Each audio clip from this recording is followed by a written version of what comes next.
Assalamualaikum warahmatullahi wabarakatuh. Perkenalkan, nama saya Hairunas dengan NPM 216210805. Nah, di sini saya akan menjelaskan tentang objek linguistik bahasa.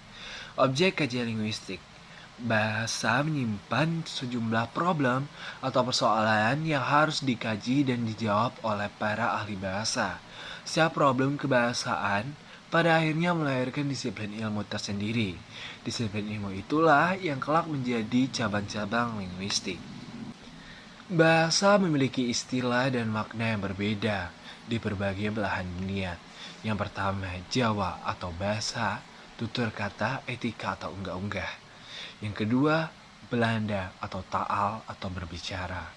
Yang ketiga, Inggris, language, human speech, sistem tutur manusia. Yang keempat, Jepang, kokugo, ungkapan batin. Yang kelima, Lung Hatun, bertutur atau ucapan. Nah, tentu kita bertanya-tanya, apa sih pengertian dari bahasa? Bahasa itu adalah suatu simbol vokal yang arbiter yang dipakai dalam komunikasi manusia. Nah, bahasa juga memiliki lebih dari satu makna atau pengertian. Untuk penjelasan lebih lanjutnya, coba kita perhatikan pemakaian kata bahasa dalam kalimat-kalimat berikut. Yang pertama adalah Dika belajar bahasa Inggris, Nita belajar bahasa Jepang. Contoh yang kedua, manusia mempunyai bahasa, sedangkan binatang tidak. Yang ketiga, hati-hati bergaul dengan anak yang tidak tahu bahasa itu. Yang keempat, dalam kasus itu ternyata lurah dan camat memiliki bahasa yang berbeda. Yang kelima, katakanlah dengan bahasa bunga. Yang keenam, pertikaian itu tidak bisa diselesaikan dengan bahasa militer. Yang ketujuh, kalau dia memberi kuliah, bahasanya penuh dengan kata daripada dan akhiran kan. Yang ketujuh, Nabi Sulaiman mengerti bahasa semut. Nah, tentu kalian ingin tahu maksud dari penjelasan saya tadi itu apa? Nah, maksud kalimat yang saya jelaskan tadi adalah yang pertama, jelas menunjukkan bahasa tertentu. Yang kedua, menunjukkan bahasa pada umumnya. Yang ketiga, bahasa berarti sopan santun. Yang keempat, bahasa berarti kebijakan dalam bertindak. Yang kelima, berarti maksud dengan bunga sebagai sebuah lambang atau simbol. Yang keenam, berarti dengan cara. Yang ketujuh, bahasa berarti ujaran atau peroleh. Yang kedelapan, bahasa bersifat hipotesis. Nah, dari penjelasan saya yang tadi, tentu kita tadi mendengar tentang parole. Nah, tentu kalian bertanya-tanya, apa sih itu parole? Nah, parole itu merupakan objek konkret karena parole itu berwujud ujaran nyata. Sedangkan longge adalah objek yang abstrak karena langue itu berwujud sistem suatu bahasa tertentu secara keseluruhan. Sedangkan langgage merupakan objek yang paling abstrak karena dia berwujud sistem bahasa secara universal. Di linguistik, yang dikaji secara langsung adalah parole. Karena apa? Parole itu adalah yang berwujud konkret dan nyata yang dapat kita amati atau observasi. Nah, kajian terhadap parole dilakukan untuk mendapatkan kaidah-kaidah langue dan daripada kajian-kajian terhadap langgage. Ini akan diperoleh kaidah-kaidah langgage, kaidah bahasa secara universal. Nah, ciri-ciri dan sifat bahasa adalah 13. Yang pertama, sebuah sistem. Yang kedua, berwujud lambang. Yang ketiga, berupa bunyi. Yang keempat, bersifat arbiter. Yang kelima, bermakna. Yang keenam, konvensional. Yang ketujuh, bersifat unik. Yang kedelapan, bersifat universal. Yang kesembilan, bersifat produktif. Yang kesepuluh, bervariasi. Kesebelas, bersifat dinamis. Yang kedua belas, berfungsi sebagai alat interaksi sosial. Dan yang terakhir adalah identitas penuturnya. Bahasa sebagai sistem. Kata sistem sudah biasa digunakan dalam kehidupan sehari-hari dengan makna, cara, atau aturan. Sistem berarti susunan teratur berpola yang membentuk suatu keseluruhan yang bermakna atau berfungsi. Sistem dibentuk oleh sejumlah unsur atau komponen yang satu dengan lainnya berhubungan secara fungsional. Sistem bahasa pun begitu juga. Bahasa terdiri dari unsur-unsur atau komponen yang secara teratur tersusun menurut pola tertentu dan membentuk suatu kesatuan. Perhatikan contoh berikut. Kucing itu melompat ke meja. Kucinglah melompat ke meja itu. Sebagai sebuah sistem, bahasa itu sekaligus bersifat sistematis dan sistemis. Nah, apa sih sistematis itu? Artinya, bahasa itu tersusun menurut suatu pola, tidak acak atau sembarangan. Sedangkan sistemis artinya bahasa itu bukan sistem tunggal, tetapi juga dari subsistem atau sistem bawahan. Antara lain, subsistem fonologi, subsistem morfologi, subsistem sintaksis, dan subsistem sematik yang tersusun secara hierarkial. Artinya, subsistem yang satu terletak di bawah subsistem yang lain. Bahasa sebagai lambang. Kata lambang seringkali kita dengar. Bendera kita sama merah putih sering dikatakan warna merah lambang keberanian dan putih lambang kesucian. Jadi, apa lambang itu? Seorang Ernst Cassirer, sarjana dan filsuf, mengatakan bahwa manusia adalah makhluk bersimbol atau animal symbolicum. Satuan-satuan bahasa, misalnya kata adalah simbol atau lambang, ide, atau konsep untuk menyatakan adanya kematian. Dilambangkan dengan bendera kuning, jadi dalam bentuk benda. Dan ide atau konsep keadilan sosial dilambangkan dengan gambar padi dan kapas, jadi dalam bentuk gambar.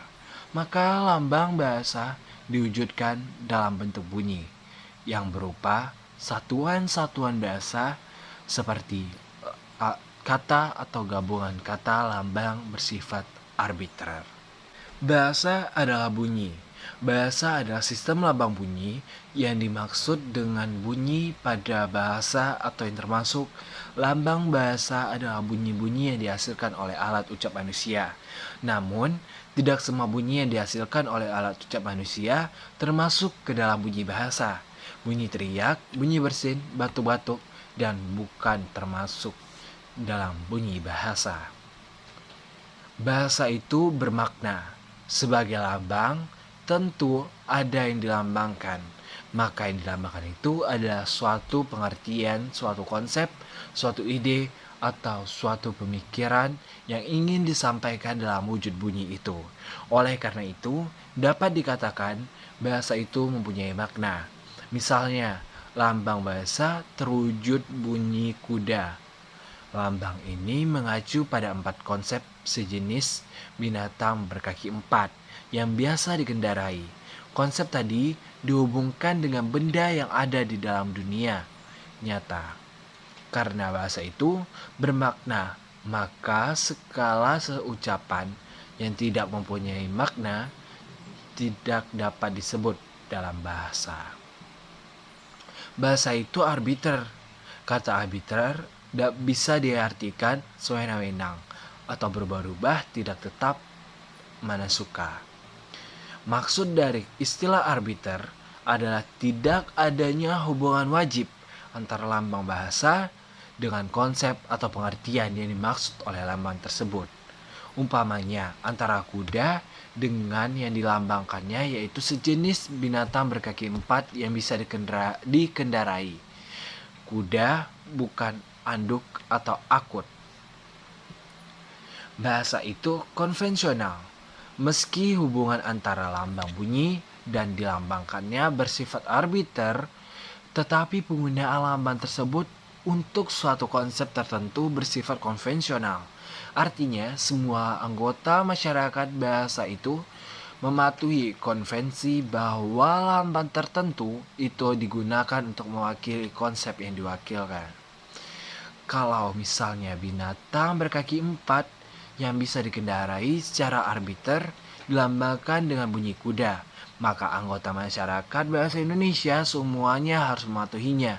Jadi, kalau kearbiteran bahasa terletak pada hubungan antara lambang-lambang bunyi dengan konsep yang dilambangkannya, maka kekonvensional bahasa terletak pada kepatuhan terhadap penuturan bahasa untuk menggunakan lambang itu sesuai dengan konsep yang dilambangkannya.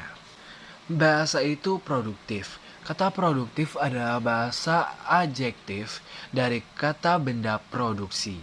Arti produktif adalah bentuk atau hasilnya, atau lebih tepatnya terus-menerus menghasilkan. Umpamanya, kalau kita ambil fonem-fonem bahasa Indonesia A, I, K, dan T, maka dari keempat fonem itu dapat kita hasilkan satuan-satuan bahasa seperti IKAT atau ikat, KITA kita, KIAT kiat, KAIT kait, KATI kati. Bahasa itu unik. Unik di sini artinya mempunyai ciri khas yang spesifik yang tidak dimiliki oleh orang lain. Lalu, kalau bahasa dikatakan bersifat unik, maka artinya setiap bahasa mempunyai ciri khas sendiri yang tidak dimiliki oleh bahasa lainnya. Ciri khas ini menyangkut sistem bunyi, sistem pembentukan kata, sistem pembentukan kalimat, atau sistem-sistem lainnya. Salah satu keunikan bahasa Indonesia adalah bahwa tekanan kata tidak bersifat morfonim, melainkan siktasis. Maksudnya, kalau pada kata tertentu di dalam kalimat kita berikan tekanan, maka makna kata itu tetap. Yang berubah adalah makna keseluruhan kalimat. Bahasa itu universal, umum, berlaku untuk orang atau seluruh dunia, bersifat melingkup. Ruang lingkup tanggung jawab mahasiswa adalah personal, nasional, dan kebudayaan itu bersifat link. Kategori keilmuan bahasa yang berlaku untuk semua bahasa. Misal, ciri universal dari bahasa yang paling umum adalah bahwa bahasa itu mempunyai bunyi vokal dan konsonan. Bahasa itu dinamis. Bahasa adalah satu-satunya milik manusia yang tidak pernah lepas dari segala kegiatan dan gerak manusia sepanjang keberadaan manusia itu sebagai makhluk yang berbudaya dan bermasyarakat. Tidak ada kegiatan manusia yang tidak disertai oleh bahasa. Malah dalam bermimpi pun manusia berbahasa, karena keterikatan dan keterkaitan bahasa dengan manusia dalam kehidupan di masyarakat. Kegiatan manusia itu tidak tetap dan selalu berubah-ubah. Maka bahasa itu pun juga ikut berubah menjadi tidak tetap, menjadi tidak statis. Karena itulah bahasa itu disebut dinamis. Bahasa itu bervariasi. Dalam variasi, bahasa adalah 3 istilah yang perlu diketahui, yaitu idolek, dialek, dan ragam. Apa sih dialek itu? Dialek itu adalah variasi atau ragam bahasa yang bersifat perseorangan. Setiap orang tertentu mempunyai ciri khas bahasanya masing-masing. Sedangkan dialek adalah variasi bahasa yang digunakan oleh sekelompok anggota masyarakat pada suatu tempat atau suatu waktu. Misal, kita di Indonesia mengenal adanya bahasa Jawa dialek Banyumas, bahasa Jawa dialek Tegal, bahasa Jawa dialek Surabaya, dan sebagainya. Variasi bahasa berdasarkan tempat ini lazim disebut dengan nama dialek regional, dialek areal, dialek geografi. Variasi bahasa yang digunakan pada masa tertentu, misalnya bahasa Indonesia zaman Balai Pustaka, zaman Orde Baru, zaman Abdullah bin Abdul Qadir Munshi, lazim disebut dialek Temporal Latu Karonek. Variasi bahasa yang digunakan sekelompok anggota masyarakat dan status sosial tertentu disebut dialek sosial atau sosiolek.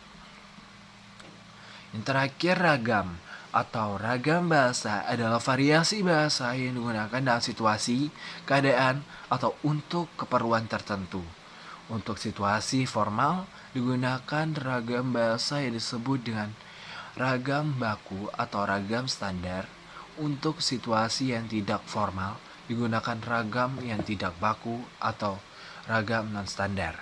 Demikianlah penjelasan saya tentang objek linguistik bahasa. Sekian saya akhiri dengan wabillahi taufiq wal hidayah. Wassalamualaikum warahmatullahi wabarakatuh.